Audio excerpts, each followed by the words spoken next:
Buenos días muchachos, espero que se encuentren muy bien. Grado 11. Muchísimas gracias por hacer participación en esta clase el día de hoy. Bueno, aún tenemos como título del tema existencialismo. A la vez quiero tocarlo y complementar con lo que fue la lectura del libro de la peste. ¿Listo? ¿Qué es lo que deseo en este video? Lo primero es que ustedes puedan comparar lo que fue la lectura con lo que estamos viviendo actualmente, que es el aspecto de emergencia frente al coronavirus o el COVID-19. ¿Listo? Qué bueno, esa lectura, digamos, se está leyendo mucho en Europa y muchas personas están relacionando esa lectura de Alberto Camus como cómo esas impresiones del libro, cómo ese relato del libro se relaciona mucho con la actualidad, con lo que estamos viendo, una cuarentena, miedos, emociones, heroísmos, etcétera. Y es muy bueno verlo. Entonces les doy la bienvenida a esto que es La peste de Alberto Camus. El libro de La peste es un libro que ha tenido gran acogida en el mundo. Antes del coronavirus ha sido muy plausible.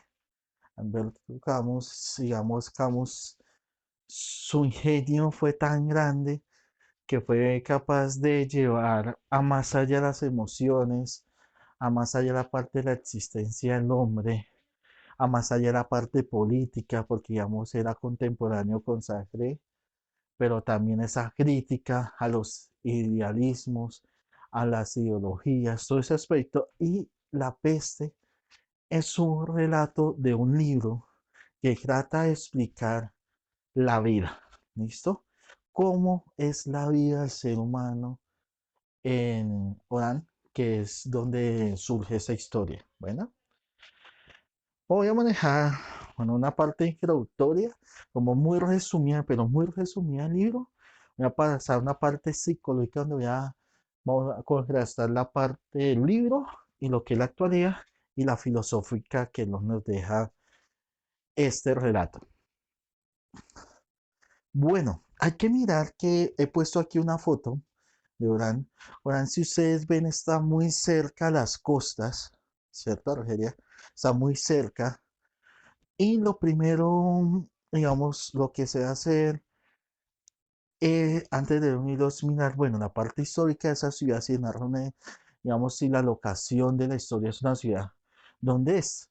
La peste del siglo XIX, al igual que la que se dio en el siglo XIII y XIV, la mayoría de la peste se da por zonas que tienen salida al mar. ¿Por qué? La mayoría de digamos, de todas esas enfermedades llegaban con los marinos, con los viajeros. Si ustedes tratan de relatar o reflejar, perdón, de reflejar, toda la peste se dio por la llegada de las personas de los barcos, también llegaban las ratas, las infecciones y actualmente vimos que la enfermedad llegó a la mayoría de los países fue por los viajeros. Entonces, digamos, hay mucha relación frente a eso, de cómo se expande una pandemia. Entonces, tenemos una ciudad, él narra que es una ciudad normal, que no es muy bonita, que esto, pero es una ciudad normal. ¿Listo? Entonces, ese libro empieza a retratar esos sucesos en donde varias personas ven desde su punto de vista, pero más que todo del narrador, del doctor, cómo ve la pandemia, cómo él puede interpretar las emociones que se están viviendo en ese momento. Él comenta que la vida de Orán es una vida en donde las personas viven del trabajo, todos los días hacen su trabajo, es una vida totalmente materialista, lo que yo pueda comprar, lo que yo pueda vivir, lo que yo pueda producir, lo que yo pueda trabajar frente a eso. Vive en un estrés constante. Ese es el diario vivir de esas personas porque en la noche buscan ese placer. tomar, salir a bailar, tomar un café. Actualmente en el cine, si miramos, es muy relacionado como ahora, ¿no? Las personas trabajan todo el día, se van por la tarde para compartir su familia o con sus amigos o el fin de semana para cambiar de ambiente. Entonces, digamos, se da una relación frente a eso. Ahora, perdón, se me fue la imagen. Llega un momento que cuando la peste aparece, que cuando esa peste aparece, la sociedad entra en un choque. ¿Cuál es el choque? Que cierran la ciudad. Nadie puede entrar, nadie puede salir, solo los suministros básicos y le piden a la población que se resguarde en las casas. El cambio de vida, muchos no lo tomaron, decía el doctor, muchos no tomaron ese cambio de vida y solo vivían normal, ¿cierto? Vamos a ver la parte psicológica. En la parte psicológica, como eso, todas las personas vieron un cambio abrupto en cuanto a que se estaban generando retenciones, represiones o cohibir la libertad de cada uno de ellos. Muchas personas, y voy a tomarlo en la actualidad, muchas personas no creían eso, no creían esa idea solo hasta que pasó algo.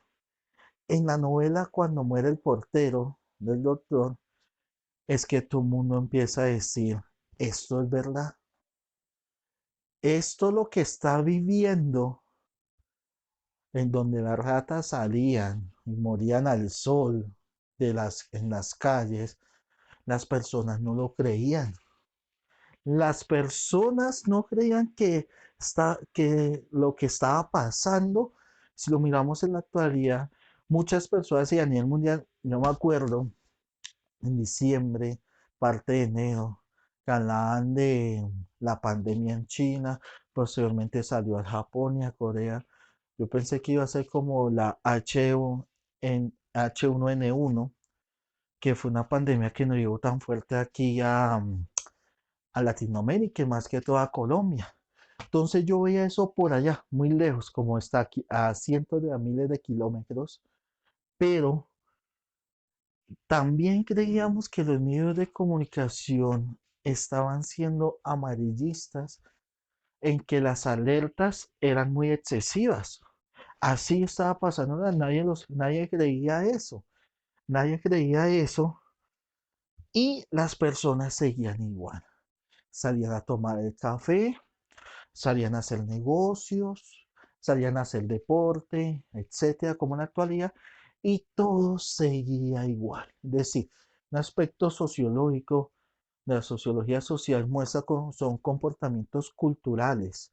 Es decir, el autor dice, no hay que echarle la culpa a las personas porque es que las personas actúan en un sentido colectivo, es decir, muchas veces el individuo cuando está inmerso en la sociedad actúa es porque ve los demás que hacen eso, es decir, yo veo anormal a una persona actuando diferente a lo que es la sociedad, ¿listo? Pero si yo hago parte de la sociedad, estoy bien. Voy a tomar un ejemplo. Actualmente en Estados Unidos hay varios grupos de ultraderecha que están criticando la cuarentena y que es un mito. Para ese grupo, para ese colectivo, que son varios, son cientos en Estados Unidos, son miles aproximadamente, para ellos es una realidad. Entonces, yo hago parte de ese grupo, comparto eso porque quiero ser aceptado en ese grupo. Entonces, muchas veces la persona no tiene la culpa, sino es el modo actual de la sociedad que hace que su comportamiento y su conducta cambie. Ahora, hay algo muy importante que hay un relato que dice, oye, ¿te acuerdas de tal persona así? Oye, él murió. ¿Cómo así? Él murió, sí, pero recuerda que era flaco, casi desnutrido. Eso le afecta nomás a los que son débiles. Y si miramos, ahorita hay un problema que los jóvenes lo que decía el libro, que solo hace afectar, eso se ve muy ligado a lo que es actualmente los jóvenes que piensan que los más débiles, hipertensos, diabéticos, obesos, con problemas de corazón, con problemas de es decir, estoy hablando de débiles por las personas que sufren de alguna enfermedad o solo por su aspecto físico mueren. Entonces, esa realidad psicológica que me vendieron, que eso ya es cultural, ¿no? Ese chinito todo debilucho, no sé qué, sí sé cuándo. No, porque es que yo tomo esa parte cultural y la llevo a la sociedad, ¿listo? Y la llevo a la sociedad como tal, ¿vale? Entonces se empieza a ver ese contexto histórico en donde las personas toman algo que hay y lo relacionan para sí mismos. ¿Listo? Lo mismo pasó en la novela de Camus. Ahora, entramos a la parte filosófica, que es la enseñanza de lo que nos dejó el libro. Esa enseñanza que nos dejó el libro como tal y el por qué el actual de nosotros y cuál era el ideal del autor que quería mostrarnos. Para los que leímos La Peste, muchas veces no entendimos que la idea del libro es el mismo título, pero ¿qué refleja La Peste para el autor? Vacamos. La peste para el autor significa la vida. Decir, por desgracia, y hay una frase de Camus que dice que cuando estamos más cerca de la muerte es cuando empezamos a valorar la vida. Decir, cuando estamos perdiendo todo, estamos por fin aceptando que era nuestra vida. Es decir, eso es lo que nos movía frente a eso. Entonces, la PC para el autor es la vida, significa la vida. ¿Por qué? Porque nosotros en la vida nos enfrentamos a varios miedos, varias enfermedades, con la primera imagen que vemos del ojo, donde está el ojo, ¿cierto? Las enfermedades las enfrentamos, la vejez la vamos a enfrentar. Vamos a ver hasta qué punto somos dignos de llegar a nuestra vejez, esa dignidad de ser viejos, no viejos porque la vida me carcomió, sino que fui capaz de ser buena persona y decir mi vejez tiene una representación y esa fue mi vida. Y por desgracia la de muerte tiene que ser una dignidad también, porque aquí voy a hablar de dos cosas, la muerte como desaparición en la vida y como la muerte en vida desaparece con la muerte. Entonces, se enfrentan esos tres aspectos básicamente. Para Camus, el libro es una cosa que es una tragedia, la sociedad es una tragedia, la sociedad nosotros que estamos es una tragedia, es un caos. No sabemos qué hacer, no sabemos por hacia dónde ir, cómo llegar, cómo enfrentarnos a esa peste, mi familia, mi novia, mi esposa, mis abuelos, cuándo los voy a volver a ver, los llegaré a ver. Todo eso es un caos porque si ustedes lo ven actualmente, muchachos de grado 11, muy pocas veces ustedes están pensando en el futuro porque están viendo una realidad que no les demuestra o que no les va a llegar a mostrar la vida. Y para Camus le va a brindar esta idea a ustedes. Hay que darle un sentido a la vida. Es decir, para que usted no vivan lo absurdo de lo Camus, para que no vivan esa vida caótica, para que no lo absorba y solo usted viva el presente, usted tiene que darle un sentido a esa vida. Pero ¿cuál es ese sentido? Usted no puede esperar que la sociedad se la dé, porque si usted espera que la sociedad se la dé, la sociedad en este momento le está dando una tragedia, le está dando un drama. Se dice, usted solo tiene que darle un sentido a la vida. ¿Cómo hacemos eso? Cada uno le damos un sentido a la vida y ese sentido de la vida la vamos a poner por medio del ejemplo del arzobispo. El arzobispo de la ciudad, ¿cuál era, digamos, lo que es el sentido de la vida para él? Dios. Dios es el sentido de la vida para él. Pero cuando empieza la muerte de los niños, el drama, las familias pobres, los menos desfavorecidos, cómo sufrían, para él el sentido de la vida desapareció totalmente. Y Camus dice, cuando una persona pierde el sentido de la vida, ¿cierto? Pierde el sentido de la vida, está muriendo. Y para él dice, no hay nada peor para el ser humano, para ese momento el ser humano, que es morir en vida. Lo único que se pierde es el sentido de la vida. ¿Listo? Eso es lo peor, porque el ser humano empieza a morir. Si tú en ese momento no estás pensando en un futuro, que el próximo año vas a empezar universidad, si en el futuro no estás pensando mañana voy a ir a mis papás, etcétera, a mi novia, a mi esposa, no tengo un ideal de vida, usted murió en eso. Y eso es uno de los, de unas cosas, de algo que toca, un aspecto que toca el existencialismo, que es darle el sentido a la vida. Sentido de la vida de los existencialistas no va en la sociedad, sino en lo que usted desea y en lo que usted puede hacer. Cuando usted ya no tenga sueños, o muchachos, cuando ustedes ya no sueñen por algo, ustedes ya están muriendo. Y por lo tanto, usted cuando muere, deja de existir para los demás y para sí mismo. Cuando le damos ese sentido a la vida, ese sentido de la vida nos fortalece a diario, porque es que el sentido de la vida nos pone a 1, a 2, a 3 meses, o un proyecto, una empresa, no una visión, una misión, ponerlo a cuántos años voy a estar. Y si llego a esos años, a 20 años, ¿qué voy a hacer? Ustedes hace 6 años hasta ahora están ingresando a sexto.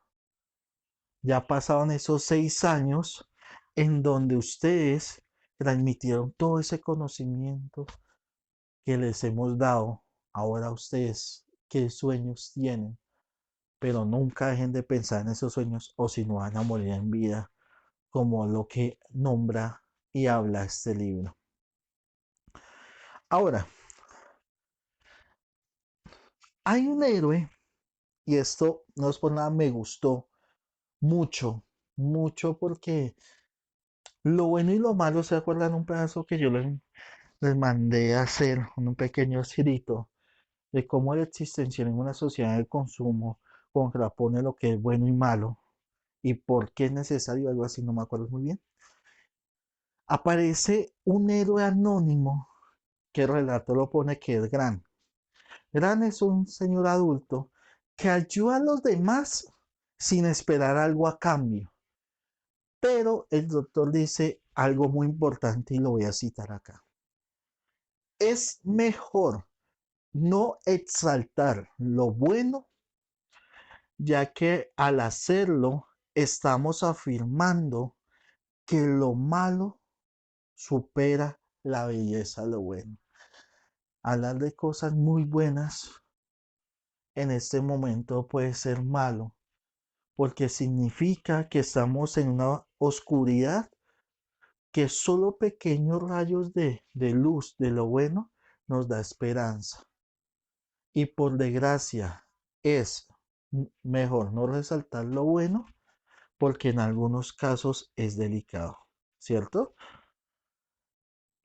Pero lo bueno de esa resaltación, Camus dice, el doctor lo narra, y es, oiga, que hay en los hombres más cosas de admiración que de desprecio. En momentos de agonía, de sufrimiento, hasta la persona más, digamos, mala del mundo, en algún momentos de agonía, de sufrimiento, siempre va a mostrar algo bueno.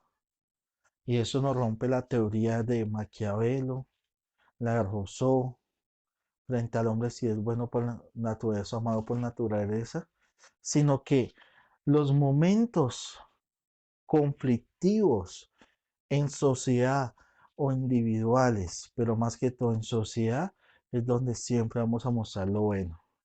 Por eso es mejor resaltar las partes buenas de una sociedad que individuales, porque si lo hacemos individuales, estamos diciendo que lo malo siempre va a superar a lo bueno y que por eso lo bueno siempre es un destello.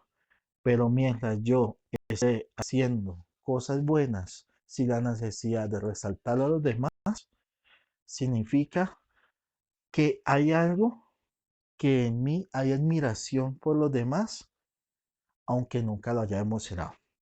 Listo, muchachos. Entonces, les agradezco mucho. Espero que les haya gustado un poquito este relato y cualquier cosita ya trabajaremos ahorita en una actividad. Ya se las voy a colocar en WhatsApp.